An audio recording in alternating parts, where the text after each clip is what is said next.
Shalom, shalom, everybody. This is Israel Wake Up. This is our Monday night. It's our Monday night class, and 7th of November, 2020. We're gonna do a moment of silence to acknowledging our Redeemer, the Lord of Hosts, and we're gonna do a prayer and then current events. And I'm gonna read Psalms 2 and 4. Then we're gonna go have a little class. Okay. Moment of silence.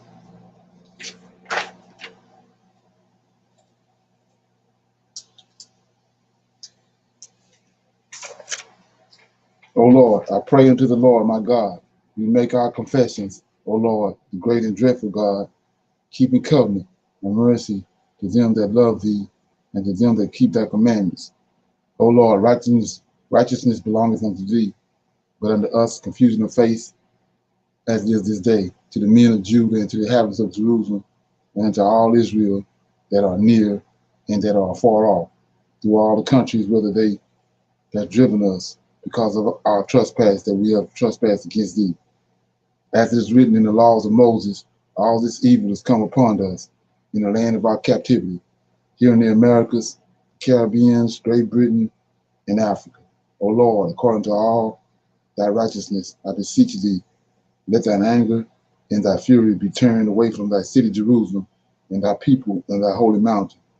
O Lord, hear this prayer and cause this land thy face to shine upon thy sanctuary and thy people for the Lord's sake. O Lord, open thine eyes and incline thy ears to hear and behold our condition.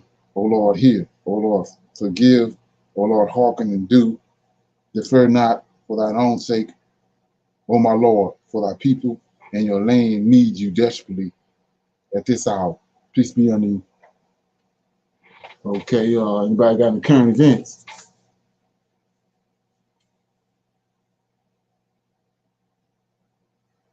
No current event? Okay. What I'm gonna do right here is this a little update on what's going on in Africa with Dr. Arikana and them trying to bring the diaspora back. I'm gonna play it, and then if anybody have any questions or comments, we'll talk about it.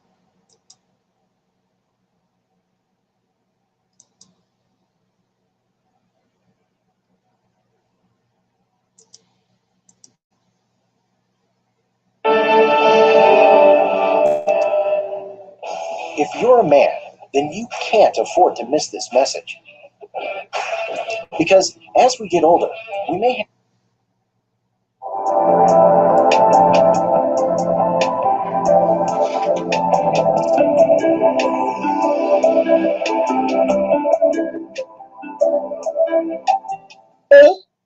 There she is.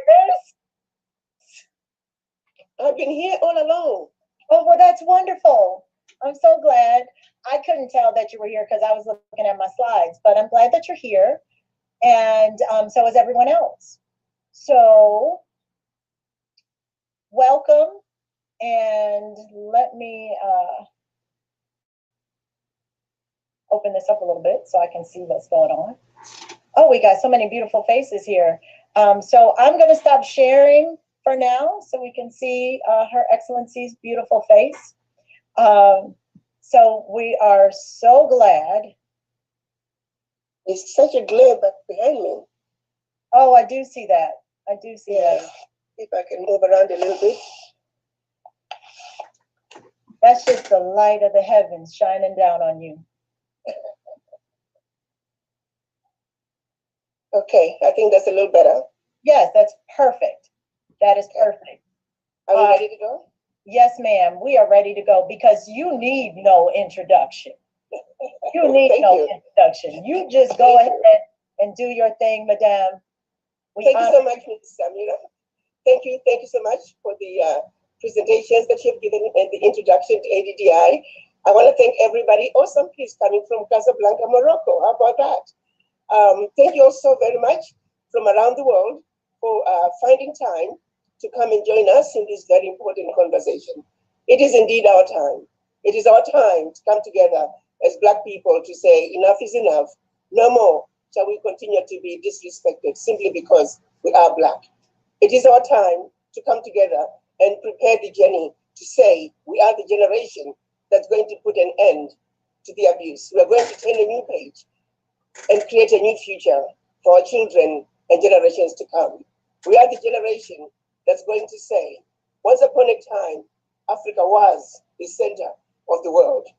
And that Africa, which was once the brightest star on the continent, on earth, we need to regain and rebuild that Africa and bring back that Africa to her former glory. My brothers and sisters, we are at a critical time in the history of the continent of Africa. We are at a critical time in the history of our race. I don't know about you, but I am just tired of living in this world and being treated like the scum of the earth for no reason other than the color of my skin. That has got to change. As Black people, as Black women, as Black men, we are the mothers and fathers of humanity. As such, we must be put on the tallest pedestal. The world must respect us, but instead of appreciating us for who we are, for being responsible for the world that it is today, we are being treated instead as the scum of the earth. We are here to start a conversation that's going to mark the beginning of the end of this era of the abuse of Black people. So I hope as we begin our deliberations, you find yourself in the right frame of mind. The frame of mind that is calling for nothing but Pan-African spirit. The spirit that says, just like other races do, just like other nationalities do, we too as Black people, we're going to come together and develop that camaraderie that seems to be so natural to other nationalities. You ask for the voices of the Chinese diaspora, loud and clear. Ask for the voices of the Mexican diaspora, the Irish Americans, the German Americans, the Italian Americans, and I'm talking in this country of the United States. The Jews, their voices are loud and clear.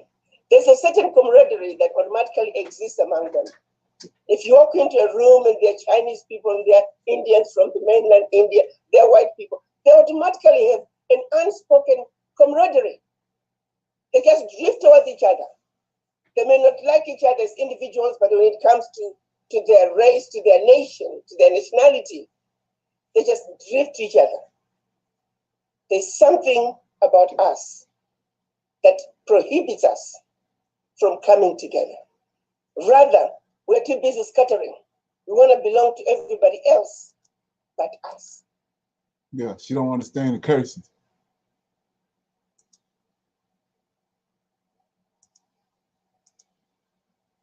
This conversation is about saying we have lost something that is consequentially African. We must regain it. That camaraderie that comes naturally among other races, that camaraderie that comes naturally among other nationalities, we need to develop that too. We are the only race that cannot come together for the sheer survival of our race. So it is precisely because of our failure to unite that Africa is being exploited, that we continue to be exploited wherever you find us. The conversation today is for us to understand why we find it difficult to come together, but also to make a case as to why this moment is special in the history. My husband and I both have neuropathy, so this really feels good on it. This machine is worth every penny of it, and I'm loving it.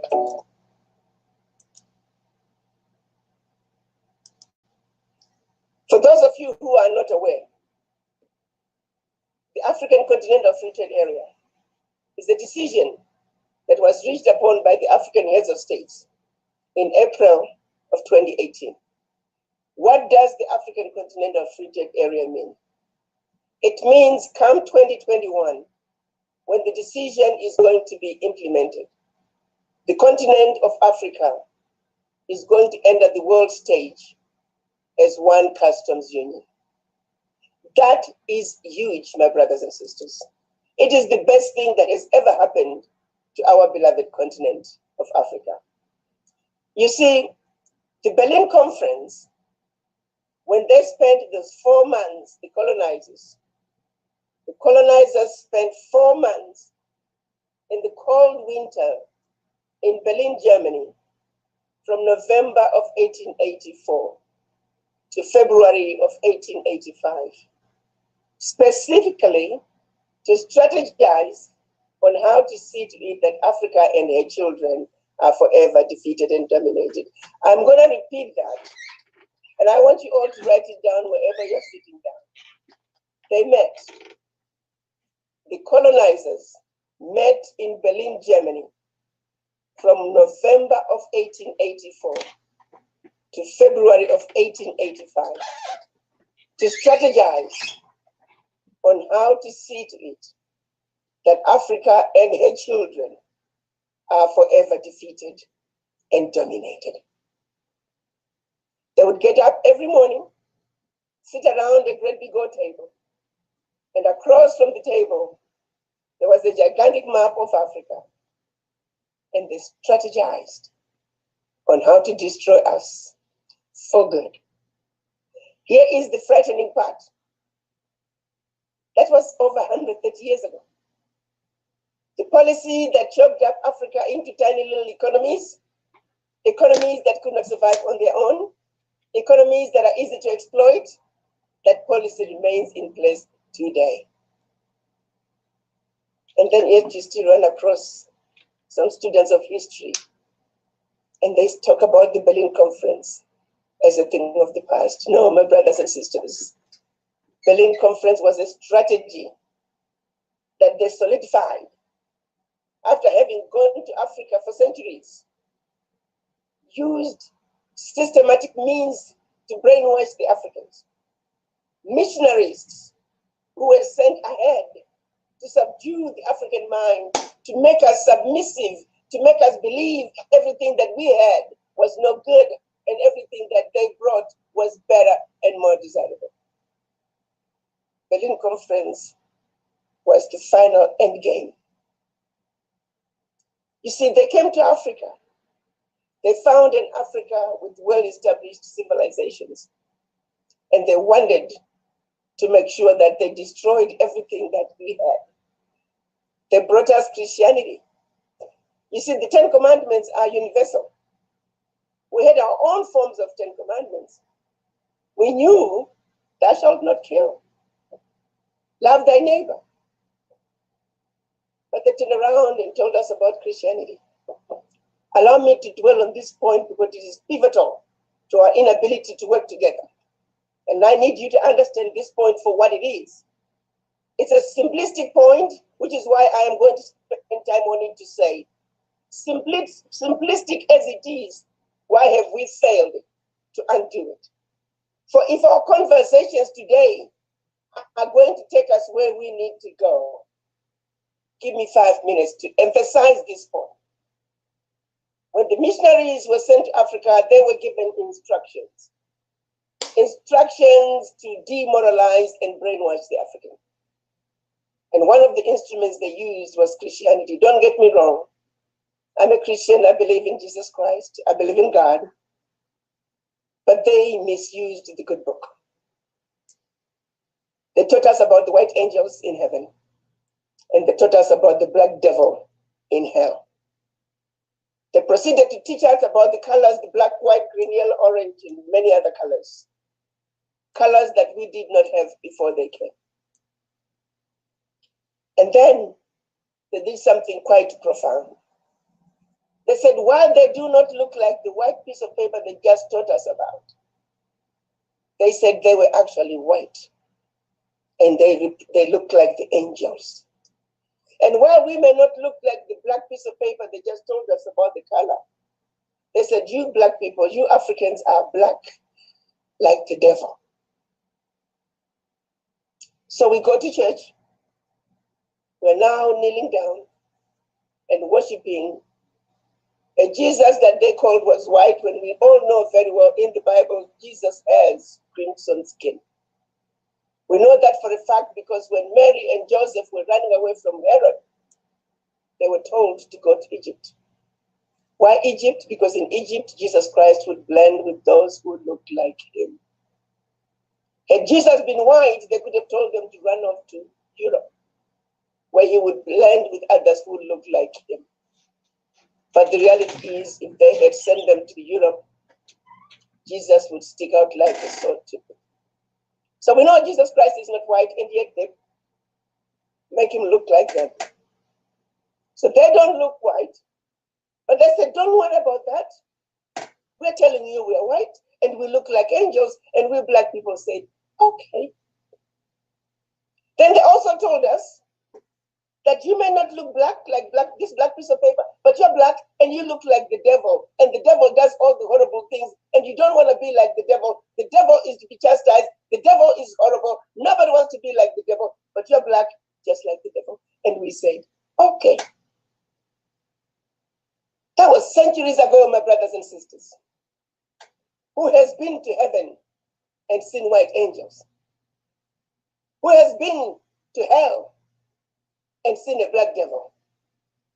And yet, if I may ask all of you today, my brothers and sisters, what color is the devil? I know 100% of you are saying black. And if I ask you what color are the angels, 100% of you are going to say white. Really, my brothers and sisters? Really? With all the education and knowledge that we have?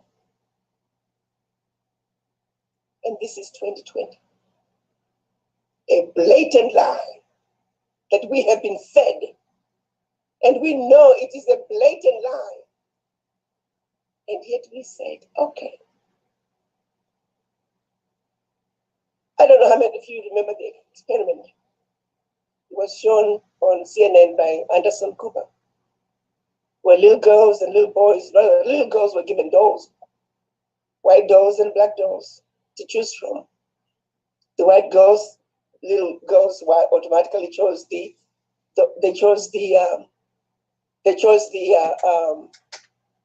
white dolls that looked like them. The black little girls, they chose white dolls. And when asked why you're black and you chose a white doll, they said because the black dolls are ugly. The black little girls chose white dolls because black dolls that looked like them were ugly. These are little girls under 5. Automatically already, I know their mothers did not sit them down and say black is ugly. But somehow, these little girls already knew that the color that looks like them was ugly and undesirable. And white little girls, of course, they picked something that looked like them. And they just knew the white dolls were beautiful and desirable and they looked like them. I want to underscore this because it shows you how profound the brainwashing is that we have been subjected to. In a very simplistic way, it gets you to understand why we think like we do, our dislike of each other. So it continues. The black little girl who does not like the black doll grows to be an adult who does not like herself and does not like her brothers and sisters, because when she sees them, she sees ugly people. She sees people who cannot be trusted. And she doesn't even trust herself. Are you getting my point, my brothers? This is how bad our situation is. It goes back to the missionaries. This process of brainwashing us started even before the children of Africa were taken out of Africa as slaves. So by the time they crossed the Atlantic, they were already brainwashed, already made to believe that that which they represent was undesirable and represented the devil. The process of criminalizing blackness started way back by the Europeans. Because before they came to Africa, we didn't have these color distinctions and color gradations. They introduced those divisions to us. And we have never stood up to say that is a lie. And we denounce it. Being a devil or being an angel is based on deeds. Being a devil or being an angel is based on deeds, my brothers and sisters. The white police officer who knelt on George Floyd for 8 minutes and 46 seconds, that is the personification of a devil. The color has nothing to do with it. I've taken a moment to dwell on this issue because I need all of you to understand the genesis of why our minds are where they are today. And when you... Okay. Got any comments on this? So far? Probably a little more in a minute. Any comments? I do, about when she was talking about they were made to believe that the angels were white. Okay. And the devil was black.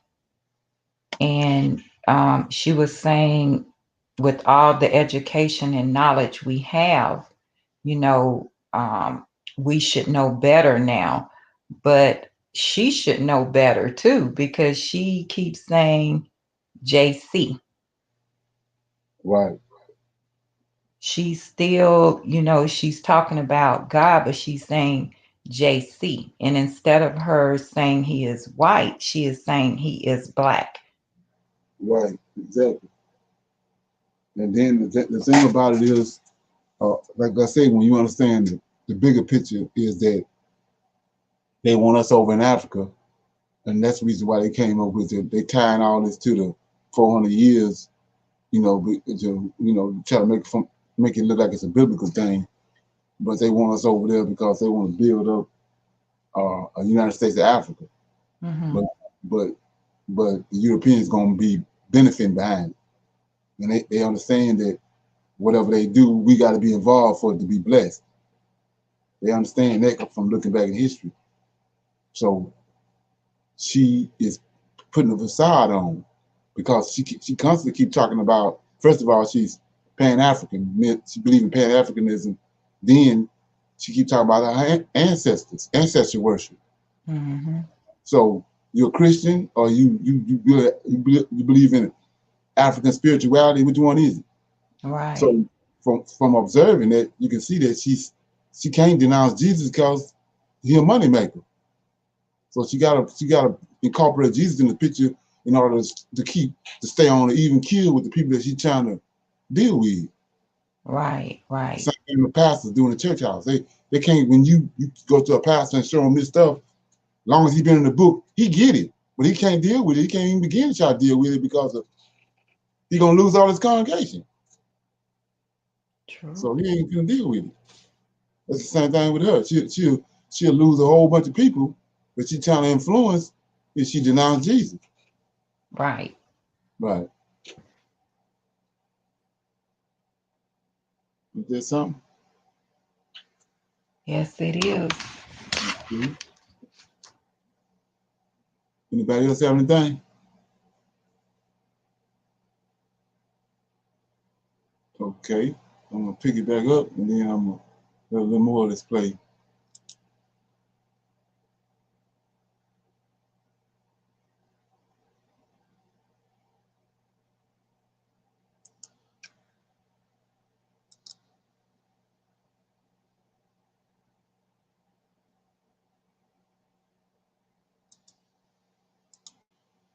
To begin that conversation, are the children of Africa. I upgraded myself.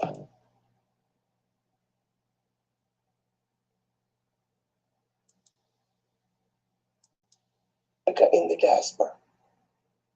It's very difficult for a man in Malawi struggling to make a living on a daily basis to think continental. We can try, but it ain't gonna happen because the realities on the ground make it difficult to do so. But we in the diaspora, we're in a different position. We can start that process because we have a bird's eye view. We don't need help from anybody. We don't need any aid. The colonizers, the outsiders are getting rich over mining in Africa, your minerals in Africa. If we can just unite and begin to own gold mines, diamond mines, which we can very easily when we pull our monies together, we can change our Africa overnight. I can tell you, I know many people who went to Africa with nothing and they came back, they became multi-billionaires, in some cases, multi-billionaires overnight because of the minerals out of Africa. It can be done, my brothers and sisters. With everything that I've known, having been exposed to the inner workings of our Africa, understanding our Africa to the depth that I do, and the relationships that I have created over time, I felt very strongly that I needed to do something to bring the African diaspora together. It is the diaspora, in my opinion, that when we are united, we can change our circumstances. We can address the issues of Africa from the root. The issues above the root will disappear once the issues in the root are addressed. I felt very strongly, if I did not use the knowledge that I have and the relationships that I have created and share what I have with my brothers and sisters in the diaspora and use that information to heal and defend our Africa, I feel very strongly there would be a place in hell for me. I've been exposed to a lot. And I think there is a lot that we can do. But in order for us to accomplish what needs to be accomplished, in order for us to be the race, the generation that's going to turn a new leaf, that's going to turn a new page, this moment is calling for unity. This moment is calling for a strong spirit of Pan-Africanism. This moment is calling for us to understand that we are a wounded people and that we need healing. We talk about post-traumatic stress disorder in healthcare. For us Africans, I say, we're suffering from continuous stress disorder, continuous traumatic stress disorder, CTSD. Continuous traumatic stress disorder, because the trauma for Black people has never ended. We are a traumatized people. And the only way to rise from it is for us to become economically independent. We don't need to borrow money from anybody. Among us, we have the money that we need. Among us. Let's talk about timeshare maintenance fees. Timeshares.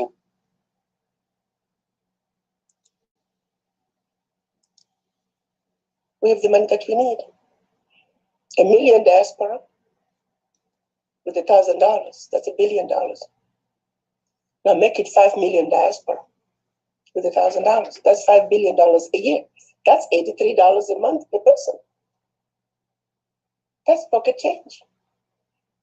How do you think the Jewish Fund was started? It was started by people just like us, believing in each other, saying, what do I have to lose? It's $83.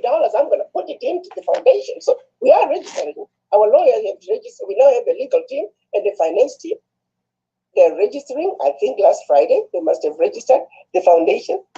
And through the foundation, suppose everybody just says, I'm going to commit $83 into our foundation to perpetuity. And it is the foundation that's now going to fund the projects that you guys are all going to be involved in. You're going to be involved in as contractors, or you're going to be involved in as shareholders. Picture a situation right now.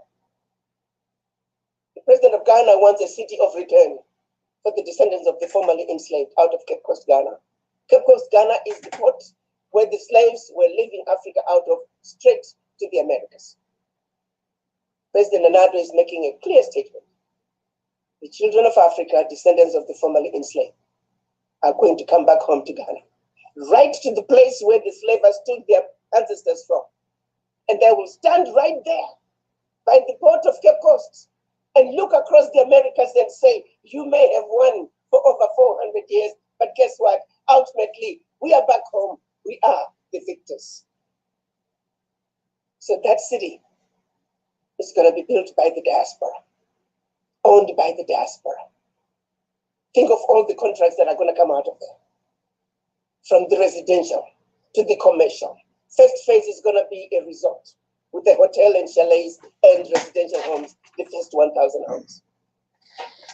Followed by railway lines, there will be monorails around the community. There's going to be a high-speed rail from Cape Coast to Accra. There's going to be an airport. There's going to be a theme park. Those are all opportunities that are going to be owned by the diaspora in collaboration with their brothers and sisters on the continent. So the foundation is going to be the holding company, and then there will be special purpose vehicles. Like, for example, one of the very first ones for the resort is going to be a hotel and residential. So that special purpose vehicle, when it's out, the money people are going to decide on the structure. You want to be part of that SPV, you can be a shareholder, but also the building of the hotel. If you're in a commercial building, you get a contract to build the hotel.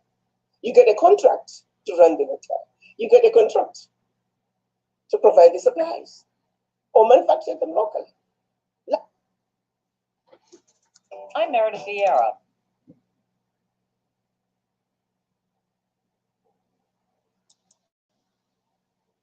So funny, by the way. Everything that's going to be eaten in that community is going to be grown by the community. We're going to build a true Wakanda, designed by you. But the holding company is the one that's going to have the money. Can you picture a situation, my brothers and sisters? You are in total control of your money. You never have to worry about some president in some country somewhere taking your money. No, it is your money. This is what ADDI is doing. ADDI is saying, enough is enough. We are going to take matters in our own hands. We will build our Africa. We are going to turn over a new leaf. We are going to be the generation that's saying, enough is enough. And it starts with $83 a month per household to perpetuity. You say to your children, before we go to McDonald's this month, did you put your $83 aside? The children included. Let's have a piggy bank. Let everybody just know $83 a month is going to go to the foundation. Let's have a foundation that's sitting on billions of dollars. That is how we reclaim our respect, my brothers and sisters.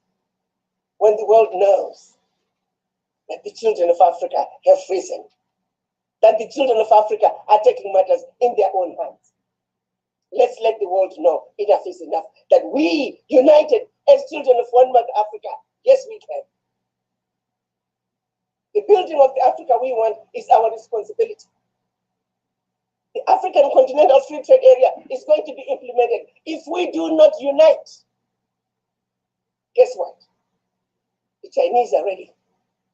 The Europeans are ready. The Middle Easterners, the Russians, the Japanese, the Indians, they are all ready to move in and take over those continental projects. You see, the Cape to Cairo highway, high-speed highway, is going to be built. The question is by who? Are you willing to be reduced just to be happy being a conductor of that train? Are you willing to accept being happy that there's a train for you to ride? I would hope the answer is no. Well, we want to make our own clothes. We want to own the textile mill. While we build our own brick houses, we also want to own the brickyard. While we fly in planes around our Africa, now that the airspaces are opened up, we also want not only build the plane, we want to own the airline, and we want to own and build the airport. We want to own and build the railway line. We want to build our own highways from Senegal to Djibouti and everywhere in between. Oh, this one is pretty recent. We got it from a guy living.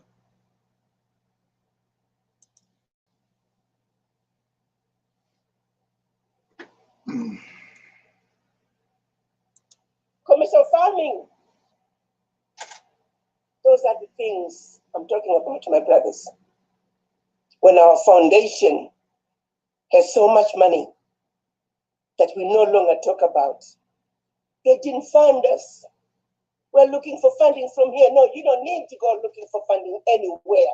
You are going to create your own financial structure. Your foundation is going to be where it's all going to begin. And you're going to own your foundation, and you're going to commit your $83 a month as a family or as an individual. Because we are saying, as children of Africa in the diaspora, to whom much is given, much is expected. Many of you today are already business owners. We're looking forward to more collaborations among you all. Let me make one thing clear, my brothers and sisters. I have claimed this, and I will continue to claim it. I have zero financial interest in ADDI or anything ADDI is doing, including the foundation. If I get involved, it's because I paid my $1,000 to that foundation, not because I'm getting anything out of it. I have no financial interest. Since leaving office, I've spent my own money to fund everything that has been funded to date. I am glad to say many of you have stood up. As we speak today, our account is sitting at $125,000. Hallelujah. And we are only spending very little.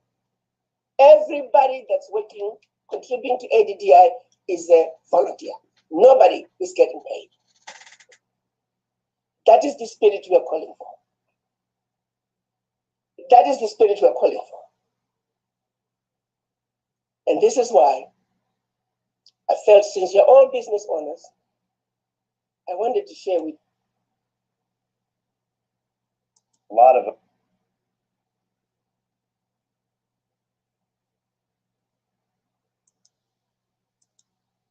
you what ADDI is all about and why we are here today and why we must continue to work together. Brother Clifford, who is our lead lawyer, is the one responsible for all the registrations. As each SPV is created, we will be calling you back and letting you know of the opportunities to invest and opportunities to bid and be part of the building of the Africa we want. There are opportunities right now that have been presented to us from Tanzania. There are opportunities to build a railway line, opportunities to build dormitories for the university students. That's a very good one for those of you who are interested. Because when you build those dormitories, you don't even have to worry about collecting money from your tenants. That automatically comes from the university tuition. That's a good investment for those of you who are interested. There are opportunities for a hotel at the International Airport in Tanzania. That's a big one for those who are interested. Our trade and investment is led by our own brother, Benson Kaswe, who is over the Chamber of Commerce out of Dallas. So those are the things we're talking about tomorrow. We're having a call with the investment team for Zambia. through the government. They're going to be preparing a list of all the opportunities to invest in Zambia. I can tell you, Zambia, we're going to be looking at creating an SPV for gold mining. There's so much gold over there, it's not even funny. And then plus whatever opportunity they're going to tell us. So now out of the foundation, this is where the money is going to be. And the funding of opportunities is going to be from our own money. And that's why we are here today. Because when it's all said and done, no money, no voice. But every step of the way, what we are putting together is run by us. My job is to see to it that we remain transparent and zero corruption. Even as we go into Africa, we don't pay bribes. We don't need to pay bribes. When we go into Africa with a lot of money, guess what? They will listen. Doors will be swinging wide open. The reason we diaspora, we have not been respected when we go home, because we go home poor. But when they know the diaspora is sitting on 2 billion, 3 billion, guess what? They will be running to us. Isn't that a beautiful place to be? And our foundation can do that. Our foundation will be well endowed with very little from each one of us. That is what we're talking about. They could. Okay.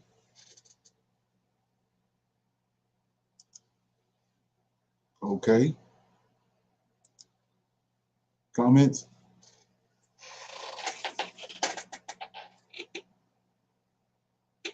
Any comment? I have noticed when she do a lot of speaking, she is always asking for funding. Okay. I think in the beginning it was $100. Now it's 83, but she's always asking for funding. Okay. Why is that? Because she's saying we can't go over there broke, right? Yeah, exactly. So they're saying they're going to be building the Wakanda cities for us to come back to. Right. So they have to already have a plan in order for that to be taking place. Right.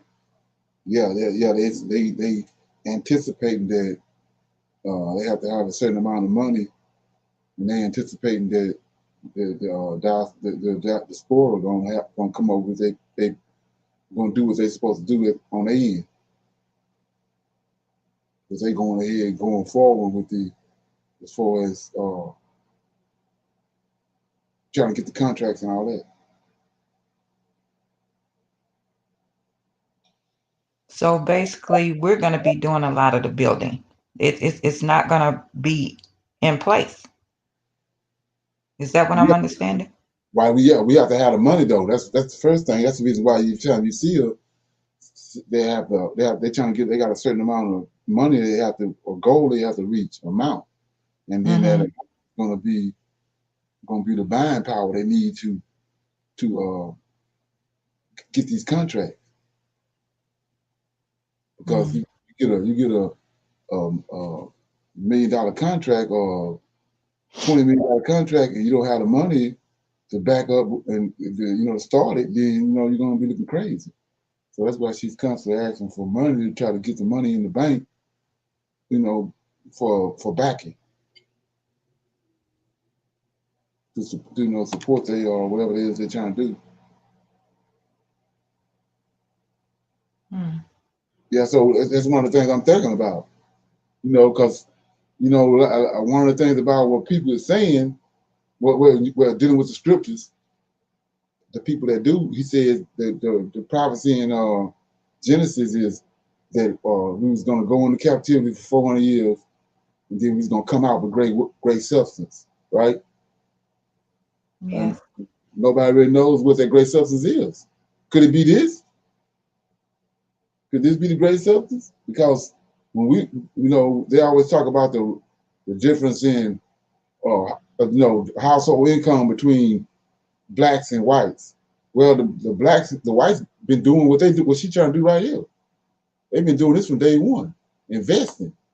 They working on it. They working and got decent, good jobs and all that, but they investing. That's where they getting their money from. We don't do that. We ain't never did that. But we've been kept outside of that, but we don't do that. So could that be it? Well, we'll finally get together and invest. Like I said, a lot of the Caucasian people would go to Disney World, right? They'd take their whole family to Disney World and enjoy Disney World and all that, come home, and the whole time they got shares in Disney World. We ain't doing that. That's what we were just saying about the colleges, that the universities they're starting up over there. She's saying that she want ADI to own the dormitories. And that's a monthly income that's coming back to ADI. And if you are invested in ADI, then you getting some of that money.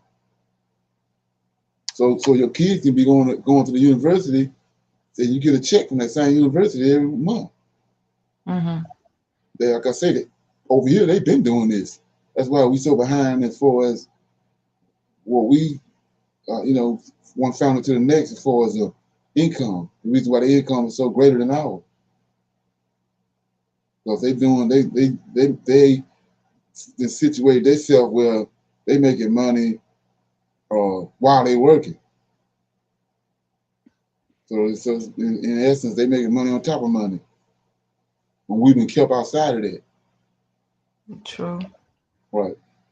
So like I was saying before, who's to say, like I said before, the Egyptians knew, the Israelites knew that the Lord of Hosts was coming, but they didn't know how that he was gonna drown the Pharaoh in the Red Sea. They didn't know how they was gonna get out of there. It looked good, but they didn't know how he was gonna get out of there. But when he came, he drowned the Pharaoh and all his army in the Red Sea. Same thing. They're telling us that we're gonna leave you with great substance, but nobody knows how. Like could it be this? Could it be this right here? Could be. Don't know. Yeah. And I mean, for me, this is one of the things I think we need to talk about. Set up some kind of conversation about it. But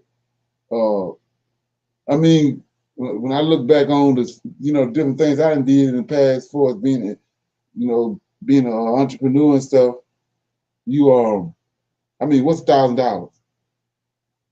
You know what I'm saying? If you lose it, you lose it. But what's $1,000? That's just me looking at it and understanding, understanding who I am as an Israelite, understanding that I want to go back to Africa, go back to my homeland, go back to Israel and all that. I mean, what's $1,000? That's where I look at it. Right. But I want to ask this question, because you say you're looking at it from a businessman point of view, right? Right. You look at it as a single parent point of view. No. You saying what is $1,000 to a lot of people? $1,000 can be a lot of money to them, because right now you got a lot of people that is not working, that is depending on just unemployment. So $1,000 can be a lot to someone to feed their kids or pay the light bill or pay the rent.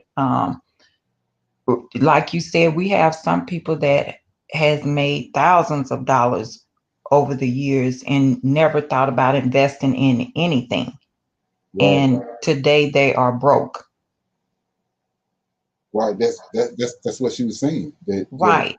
One family, it can be a granddaughter, grandmama, cousins, not just one single person. The whole little group out of that particular family come up with $1,000. Right. I understand that. I get that. But even before, when you brought up as us investing as a group, nobody said a word. It was silent. Right. So you think about that. Like, everybody is not, their mindset is not even thinking along those lines of giving $20 a piece or $30 a piece to make an investment or to, donate that money. Right. Well, that was already presented. What I was talking about from, like I said, from looking at our plight and everything that happened. I'm saying from my perspective, everything that happened. If I invest $1,000, and then it don't go nowhere, but it helps the place, helps whatever they're doing advance. I don't have no problem with it. But that's just me. Like I said, there are other people, they're struggling with this and struggling with that. But I'm just saying, I'm looking at where we was at 10 years ago. None of this stuff was on the table. Yeah. And then so just to be able to dream and to put $1,000 in there, you know what I'm saying, or $100, you know. Mm-hmm. You start looking at, like she was saying, you start looking at 1 million people, you know, that's a lot of money. And then if it's accomplished, then like she said, you got all these contracts, all these options to build, and if the explorer is gonna build it, that means they have to make the way for us to get over there. That's a whole nother dynamic just from raising the money. Right. Right. Anybody else got anything? Okay, yeah, I got I want to play this here thing right here, and then we're gonna close it out. It's about some of the stuff we talked about, you know, like I said, I hope it's gonna help somebody on the line, but it's about David, you know, and him being the Messiah, because when, you know, to say that, I remember when I was first started dealing with this, and Most High was dealing with me on it, and you know, and then I got it, and you know, just when you tell somebody that, I mean, it's like, you know, they brain explode. You tell them that David is the Messiah. But I'm gonna play this, and then we'll do a little question and Q&A on it. This is the guy from Eli Israel.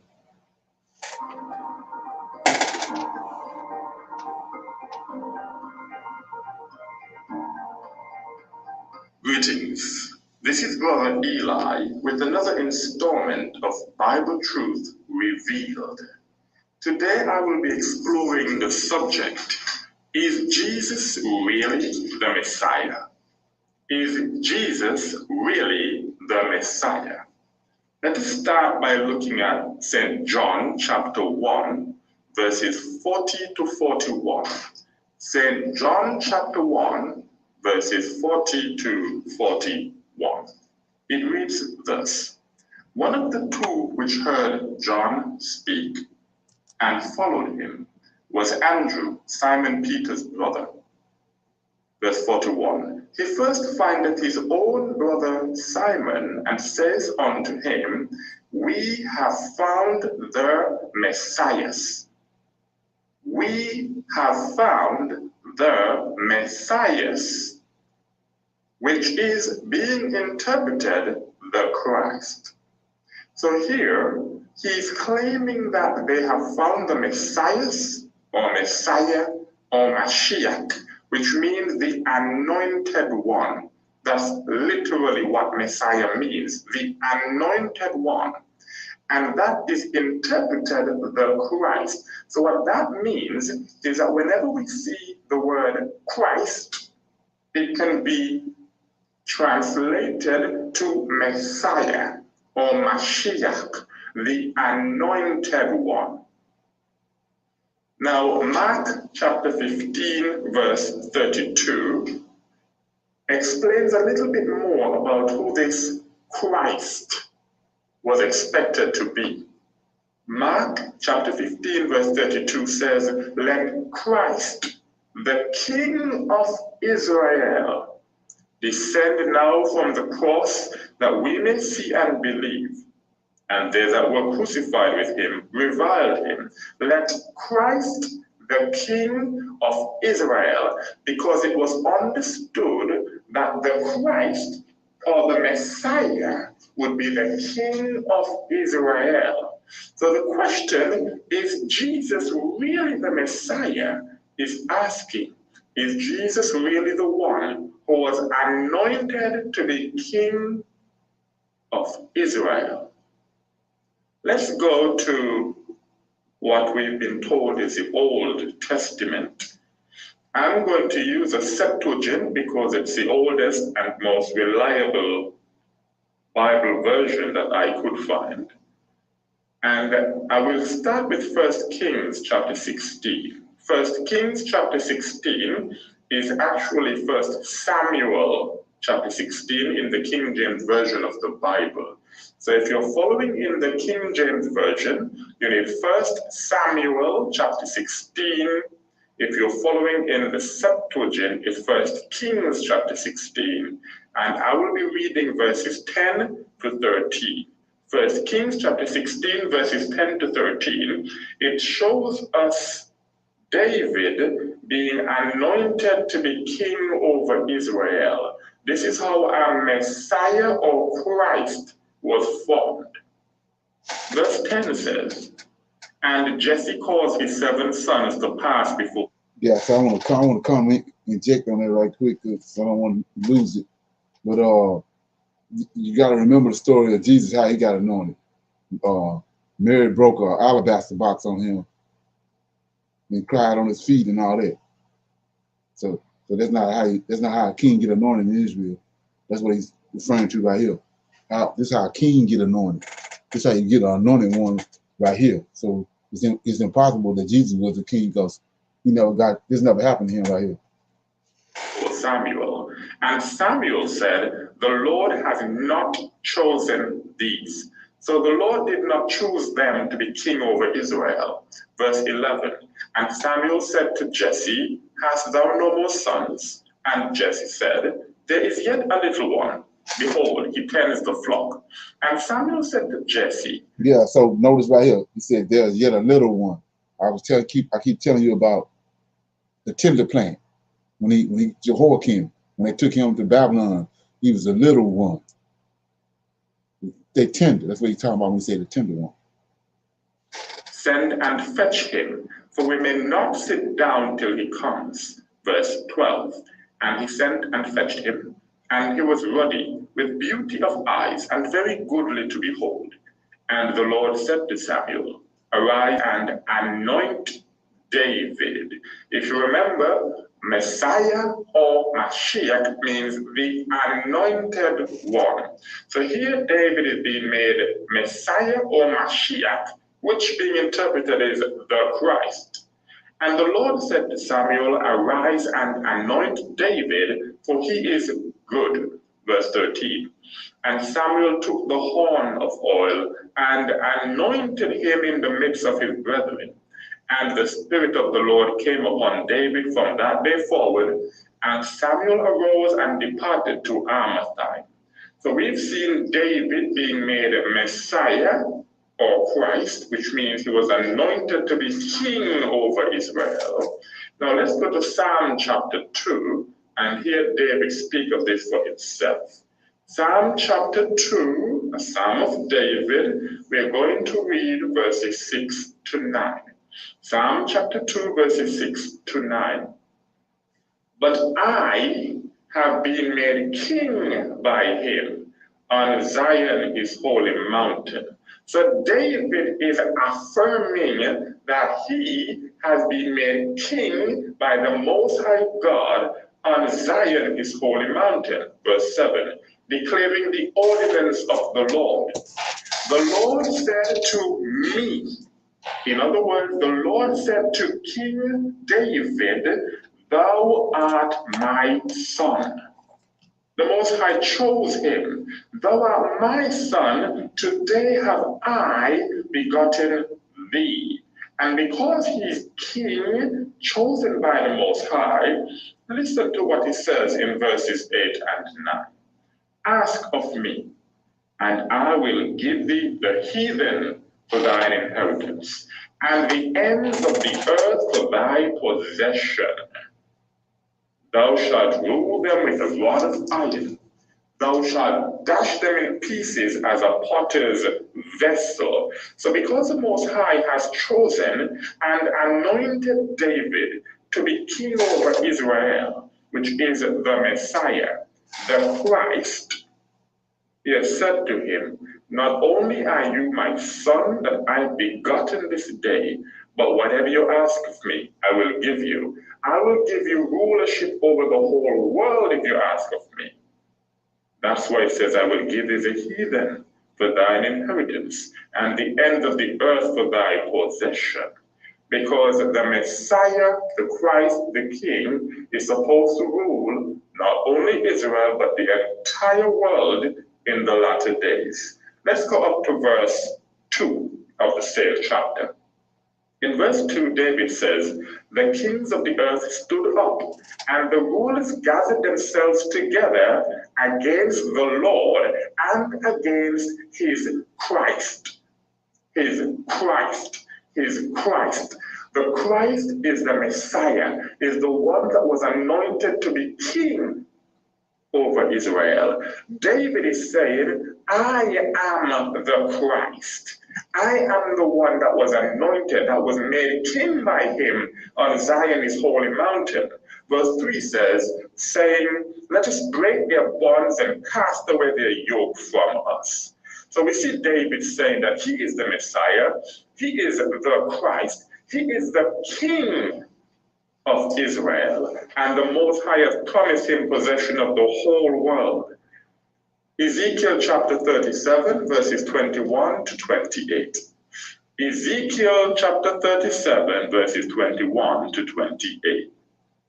This is a future prophecy of what will happen in the last days.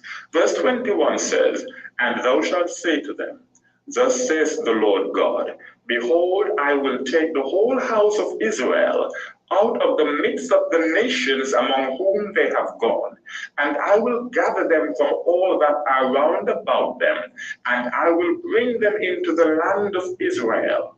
The Israelites are still scattered across the world. We've been scattered to slavery after slavery after slavery, on ships, you name it, we've been scattered. We are still amongst the nations, which is evidence that this prophecy has not yet been fulfilled.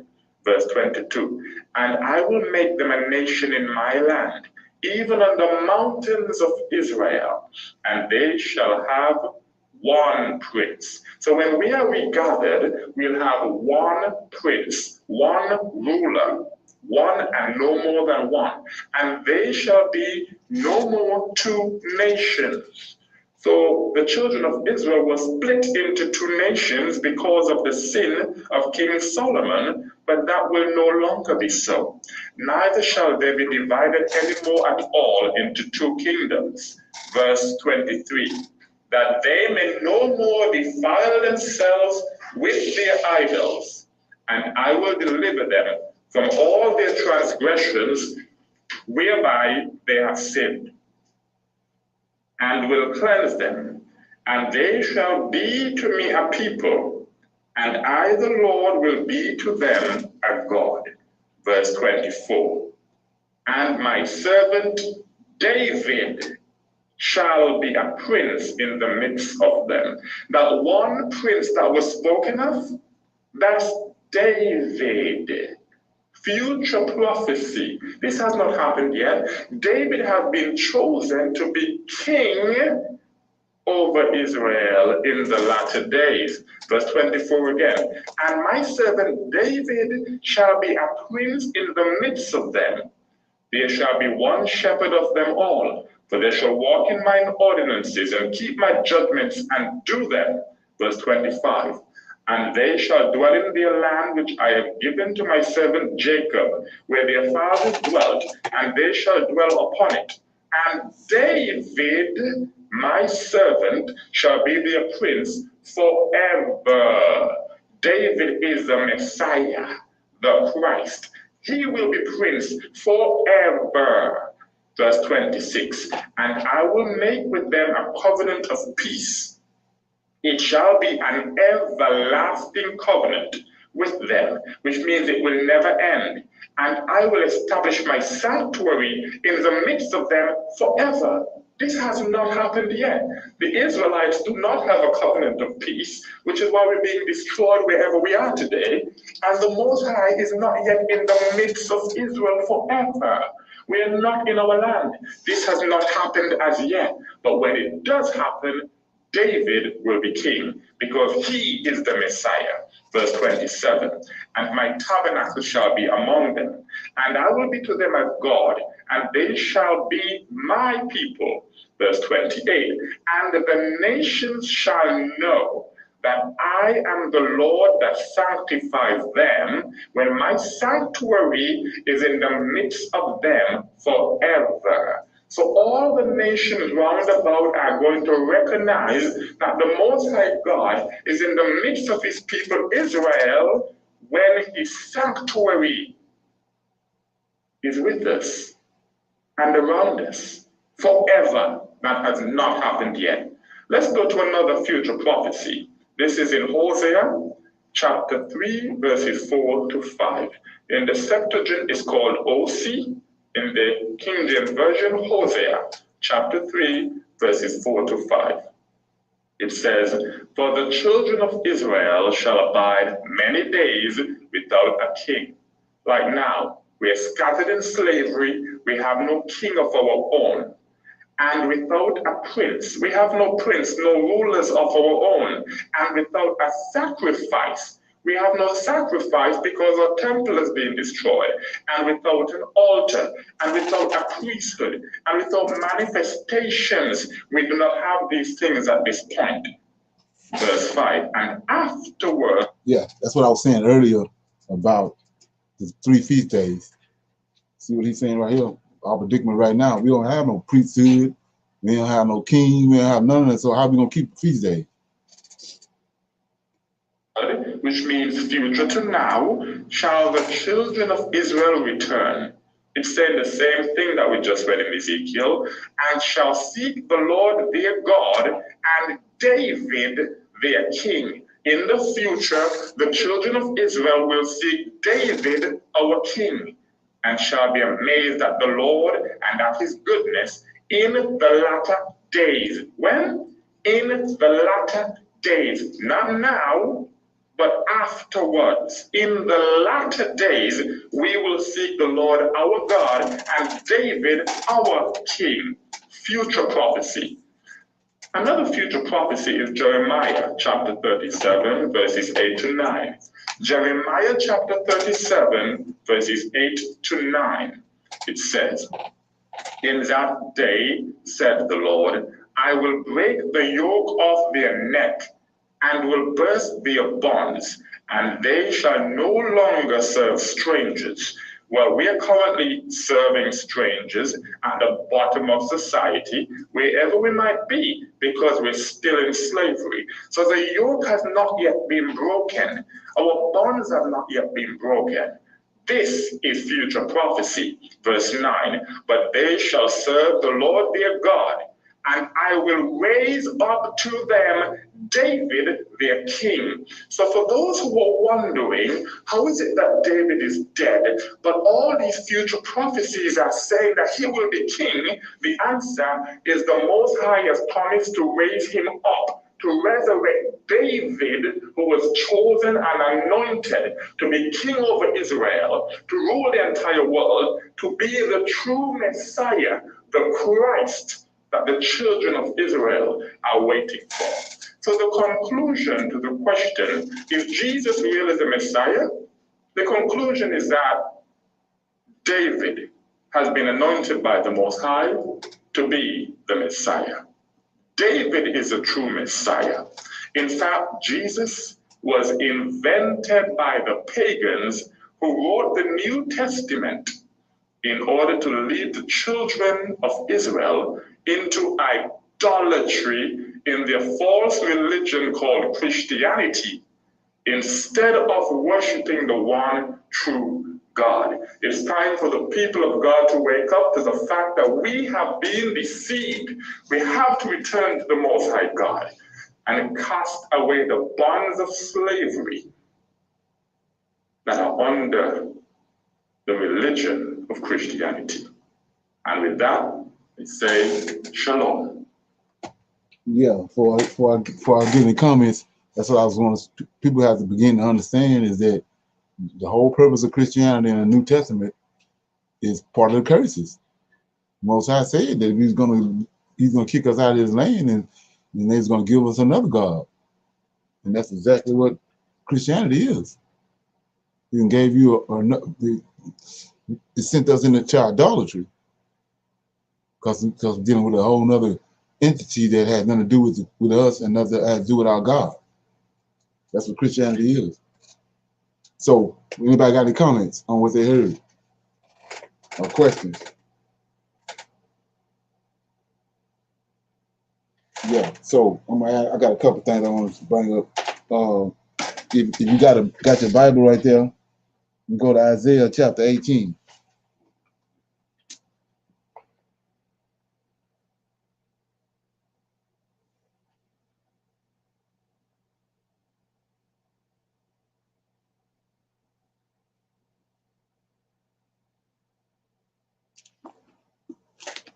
Got it?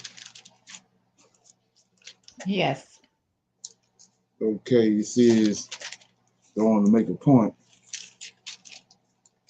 No, Isaiah 8, chapter 8, verse 18. Chapter 8, verse 18 of Isaiah. I'm going to start at verse 17. 8 and 17. Right. I'm going to Okay. verse 18 though. Okay. Okay. Got it?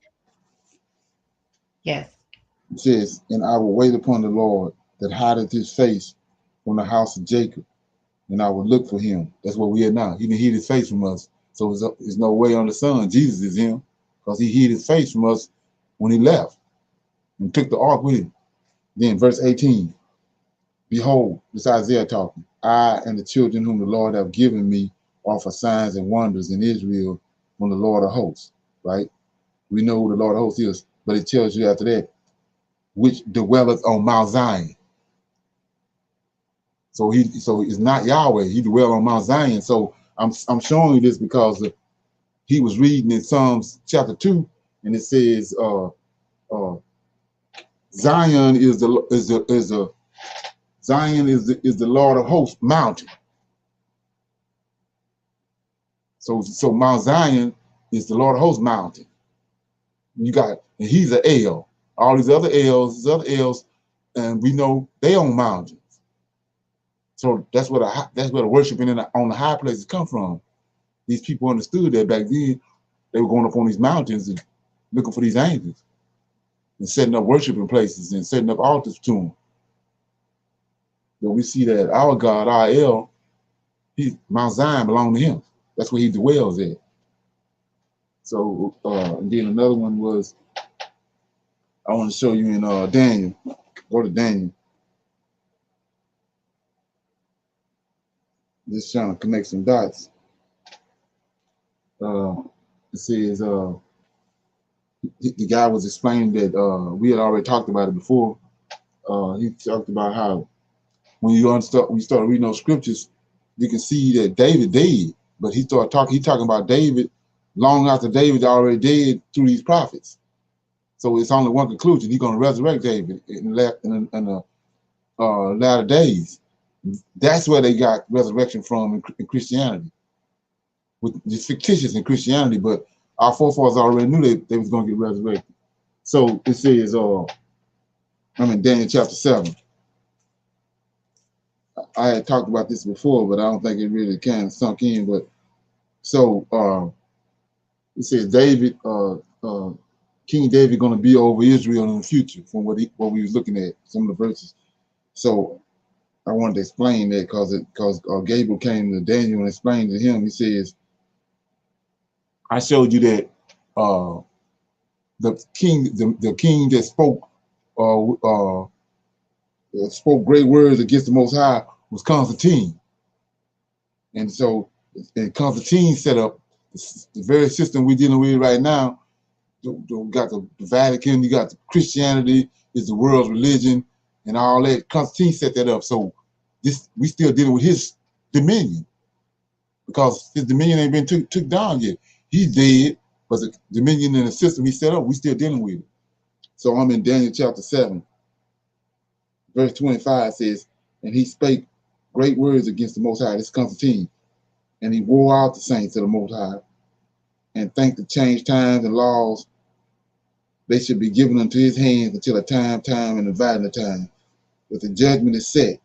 So it's a judgment on what Constantine did. He's going to do away with it. He said, but the judgment is shall sit, and they shall take away his dominion. That's Constantine's dominion, to consume and destroy it until the end. So to the very end. Constantine, we're going to be still dealing with what he done until the end. Then 27 says, and the kingdom and dominion and the greatness of the kingdom under the whole heavens shall be given to the people of the saints of the Most High. That's the Israelites. But the Israelites, what the brother's showing you, the Israelites already got a king that he sent Samuel to anoint him, David. And he's going to resurrect David. And that's why he had just read that David is going to be Israel king in the future. That's what he's talking about. That's what Daniel's talking about right here. 27. And the kingdom and the dominion. David is David's dominion. But the Israelites, but David the king over them. And the greatness of the kingdom under the whole heavens shall be given to the people of the saints of the Most High, whose kingdom is the everlasting kingdom. And the dominion shall serve and obey him. So that's David. So kingdom, the word kingdom is king in the word kingdom. So you can't have a kingdom without king over it. So this kingdom that he's going to take back from what Nebuchadnezzar and the Medes and Persians, Greeks and the Romans took, he's going to take it back. Israel, that's the army that's in Ezekiel 37. And when he bring them back, David's going to be the king over it. That's what that's talking about. Yeah. So, and then I want to show you something else right quick. Again, we can go into a little Q&A and close. See right here? I don't have it with me. But I had that, I showed you the Septuagint. The Septuagint, that's what this guy reading out of. And I'm starting to see more and more and more how profound that is, because of, everybody need to get that. Need to get that Septuagint because, you got to have it. Like I said, you can get a used one. But the point I wanted to show you in there was, in our Bible, it's got 1 Kings, you got 1 Samuel, 2 Samuel, and then you got 1 Kings, 2 Kings. But in the Septuagint, it's got 1 Kings, 2 Kings, 3 Kings, and 4 Kings. That's why he keep explaining it the way he's doing it. So 1 Samuel is 1 Kings in the Septuagint, and 2 Samuel is 2 Kings in the Septuagint. And then 3 Kings is 1 Kings, and 4 Kings is 2 Kings in the King James Bible. So with that being said, we're gonna open it up for a little queue for some questions. Anybody have any questions or comments before we go?